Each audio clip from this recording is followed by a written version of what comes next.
it downfield. It is. Oh, it's caught. John Moran in the clutch. Oh, my word. Oh, my God. Deep to right field. Way up there. And way down the sideline. Jefferson. Another huge run. Jalen Red broke tackle. Stayed on his feet.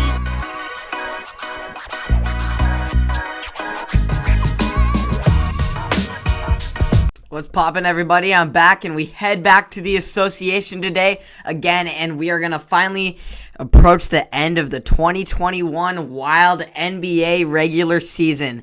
It's been great to see the playoff race grind down to the wire, which is why today I'll discuss how the end of the season unfolded and where each team ended up in the dreaded play-in picture. We will start with the team with the most nerves coming into the day, needing the Blazers to lose and still catch a dub themselves. I'm talking about the Los Angeles Lakers and their matchup against the young New Orleans Pelicans squad, who was shorthanded, but they were already eliminated from the playoffs as Zion and Brandon Ingram were both injured. LeBron was looking good in the first half, getting to the rack several times for a total of 16 first half points, which was needed as he wasn't getting help from much of anyone else, with Anthony Davis just scoring 4 points in the first half, which caused the Lakers to lead by just 4 on the Pelicans team, who is without, once again, Zion and Brandon Ingram.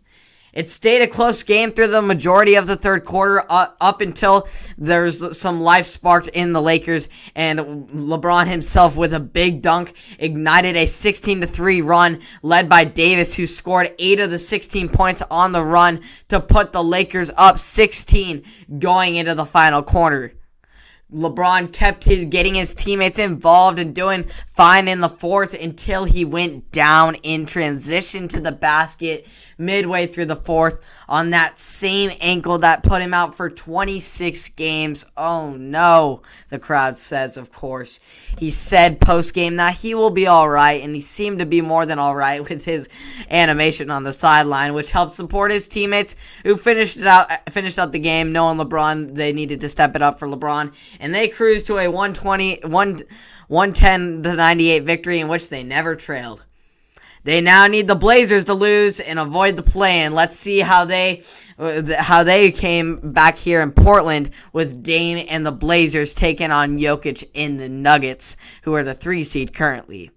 The Blazers came out hot out the gates as they started the game on an 11-0 run and would keep it going from there from beyond the arc with 9 threes in the first quarter to jump out to a 21-point lead. Ooh.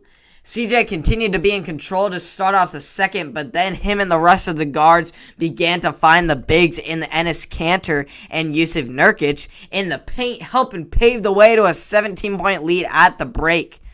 In the third, Dame hit a big-time 3 to put the Blazers up 95-74. The Blazers pushed the lead after that, and they just kept rolling of 27 points before the final buzzer.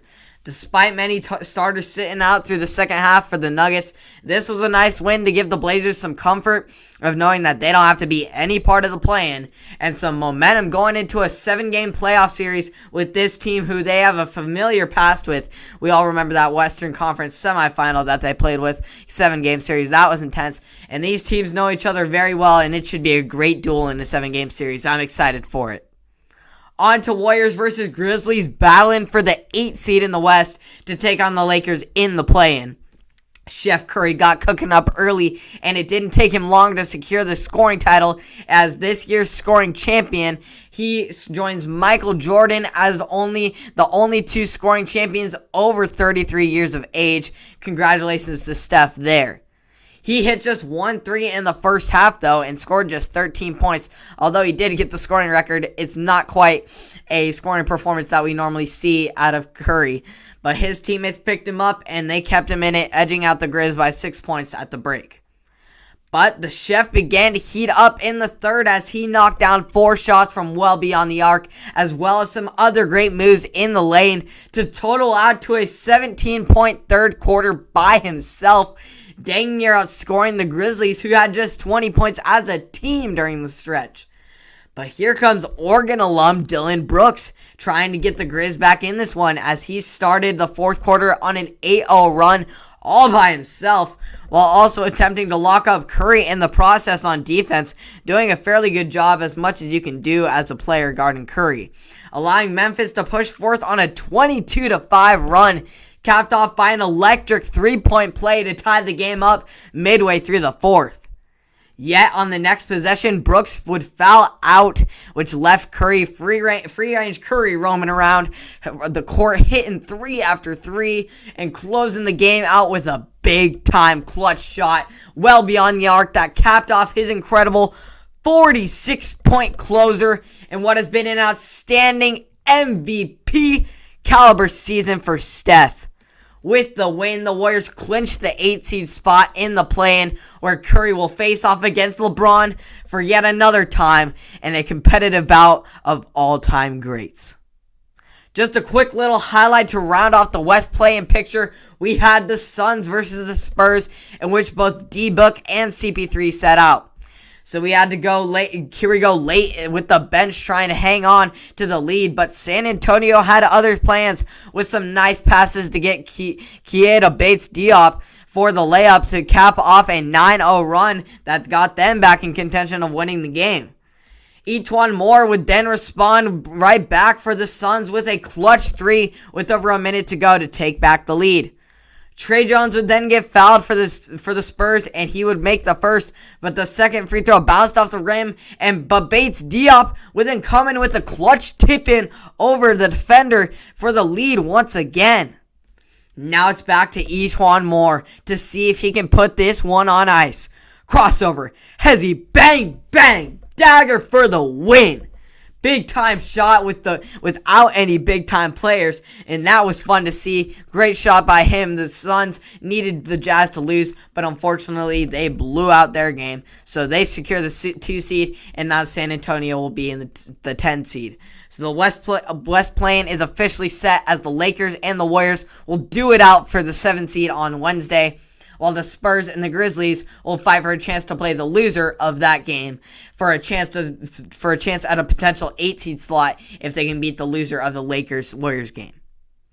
As far as the East, we had the Wizards and the Hornets squaring it down, where the winner gets the 8 seed in the play-in tournament, while the other gets the 10 seed.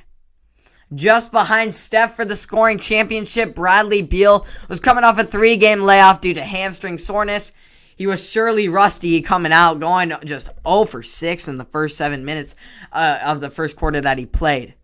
On the other hand, the Hornets were hot all around, and they could not miss a bucket, as they went 7 for 12 from beyond the arc in the first quarter to take a 16-point lead. Washington would then climb back into this one on a 15-4 run, capped off by a Beal step back, long 2 for his first points of the game. Late in the third, we had the Hornets stretch the lead once again on a 12-0 run filled with many threes, as the Hornets do so well in this young electric talent.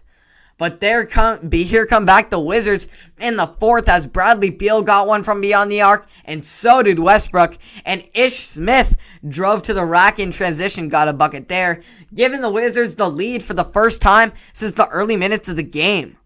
Still a tight game now, and Bradley Beal was fighting through everything from his injury to contact with Hornets defenders, taking leadership and keeping his team in this one, putting it on him back. Here we go now to crunch time. Hornets are down by 3. They need to get some good ball movement, and they got a good look for Devontae Graham for the tie, but it doesn't fall, and Bradley Beal and the Wizards hang on for the 8 seed in the East. The other teams in the East play-in were already a lock, so the Celtics will take on the Wizards as the 7 seed versus the 8 seed to try and get into the playoffs right there on Tuesday. And the Hornets will take on the Pacers with a chance to play the loser of that 7-8 game for then a shot at the 8 seed. It's been a very fun season despite many star-studded injuries. We still got to see prime Curry better than ever, which was an entertainment in of itself to watch. But we got the big 3 all back together, and we got LeBron and AD. We got Curry, AD, and LeBron all in a play-in. Who would have thought?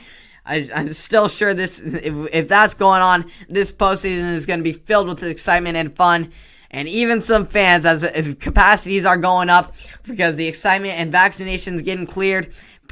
capacities by teams are going up, and heck, that might even happen in the Moda Center. So if that happens, if the Blazers are in a Western Conference Finals or even a Finals for that matter, might have to drive down to the Moda Center and watch a couple of their games. That would be fun to see. But all around, it's been a very fun, exciting NBA 2021 season. I'm glad I got to witness it all the star-studded talent that came up as young players started to shine with the absences of their stars that normally lead the teams. That really showed what skills and talent those younger and bench players have, especially Jordan Clarkson. What a talent. He most improved player of the year candidate. Same with Julius Randle. Holy smokes.